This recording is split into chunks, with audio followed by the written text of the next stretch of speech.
Obama ने आज कहा कि भारत तभी आगे बढ़ेगा जब लोग एकजुटता दिखाएंगे। ओबामा की इसी नसीहत को लेकर कांग्रेस के नेता दिग्विजय सिंह ने टिप्पणी की है। दिग्विजय सिंह ने मोदी सरकार पर निशाना साध दिया है।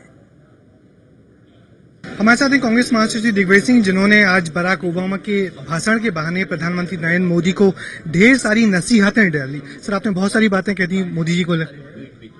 जो कुछ मैंने कहा है वो आपके सामने है।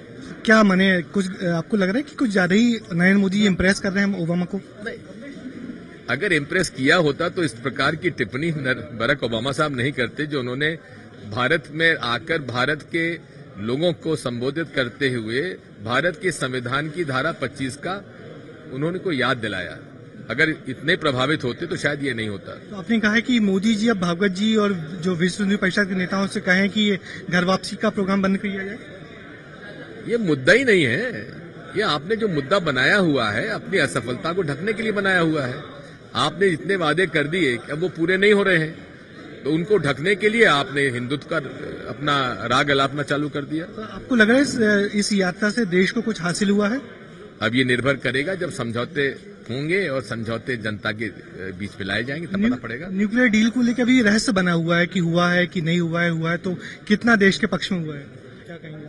पहली बात तो ये भारतीय जनता पार्टी का जो हमेशा चरित्र रहा है, हर बार महत्वपूर्ण विषय पर अपनी राय बदल देते हैं। अटल जी के समय न्यूक्लियर डील के पक्ष में थे। मनमोहन सिंह जी न्यूक्लियर डील लाए तो प्राइवेट चर्चा में समर्थन दे दिया, लेकिन लोकसभा के अंदर राज्यसभा में उसका विरोध किया। अब फिर उसका समर्थन कर रहे हैं। तो ये उनके बदलता हुआ चरित्र अपने चरित्र को ही परिलक्षित करता है कि वो समय समय पर अपनी राय बदलते हैं और हर गंभीर राष्ट्रीय विषय पर राजनीति करते हैं।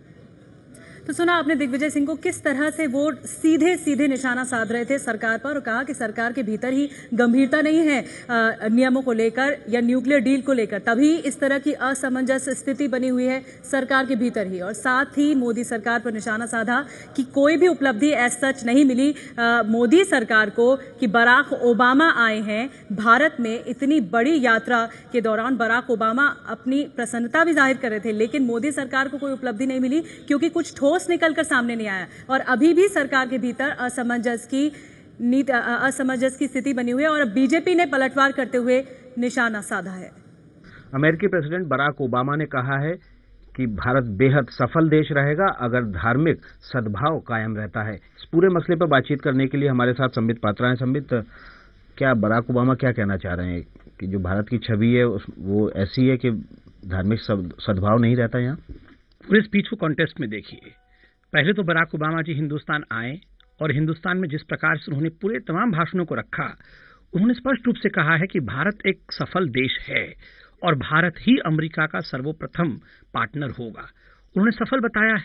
उसका अर्थ है कि सफल देश इसलिए है क्योंकि यहाँ सभी धर्म के लोग मिलजुल के रहते हैं और एक धार्मिक सामंजस्य है। इस पे भी अगर दिग्विजय सिंह जी को आपत्ति है, इस पे भी अगर दिग्विजय सिंह जी ट्वीट कर रहे हैं, तो मैं इतना ही कहना चाहूंगा कि बराक ओबामा मोदी जी की तारीफ कर रहे हैं, मोदी जी बराक ओबामा जी का तारीफ कर रहे हैं, इंडिया और अमेरिका एक दूसरे का तारीफ करते हुए आगे बढ़ रहे हैं। ऐसे में किसको बदहजमी होगी तो स्वाभाविक रूप से वो दिग्विजय सिंह जी को ही होगी।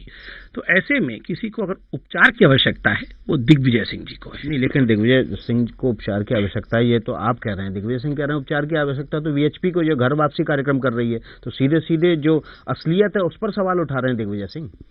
नहीं, आज के डेट में ऐसा हालत हो गया है कि देश में कुछ भी अच्छा होता हो, देश आगे बढ़ता हो, अमेरिका भी कदम से कदम मिला के हिंदुस्तान के साथ चलने को तैयार हो, तब भी दिग्विजय सिंह और कांग्रेस को घर वापसी ही नहीं। वीएचपी घर वापसी कार्यक्रम नहीं करवा रही है? आप ये कह रहे हैं कि वीएचपी का कोई हाथ नहीं है घर वापसी कार्यक्रम में? आप बताइए, इस पूरे कार्यक्रम में कहां से घर वापसी आ गई? घर वापसी का वक्त किसी का आया है तो वो कांग्रेस धार्मिक सद्भाव है वो खराब हुआ है घर वापसी कार्यक्रम से, और जगह जगह इस पर सवाल उठे हैं, संसद में बहस तक हुई है। बहस हुई है ना संसद में, यही तो सुंदरता है हिंदुस्तान के लोकतंत्र का। अगर सभी को किसी तो आप मानते हैं कि घर वापसी कार्यक्रम बीएचपी का है वो सही है, उसको लगातार जारी रखना चाहिए? जो भी कानून के खिलाफ हो, कानून उसके खिलाफ काम करे, ऐसा भारतीय जनता पार्टी ने एक बार नहीं 100 बार कहा है। भारतीय जनता पार्टी का मकसद एक ही है, सबका साथ, सबका विकास। और आज इस पे मुहर हिंदुस्तान तो सबसे बड़ा लोकतंत्र है ही, विश्व के दूसरे लोकतंत्र ने भी लगाया है, अमेरिका में भी। क्यों नहीं मान रहे हैं आप? तर्क दे रहे हैं तमाम कि घर वापसी कार्यक्रम सही है, उसको जारी रखना चाहिए। ये मानने में आपको क्या परहेज है? नहीं, जो चीज गलत है, जो भी चीज गलत है, कानूनी आपने कह दिया अब गलत है, मान रहे हैं संबित पात्रा के जो भी चीज कानूनी दृष्टिकोण से गलत है, कानून उस पर काम ले।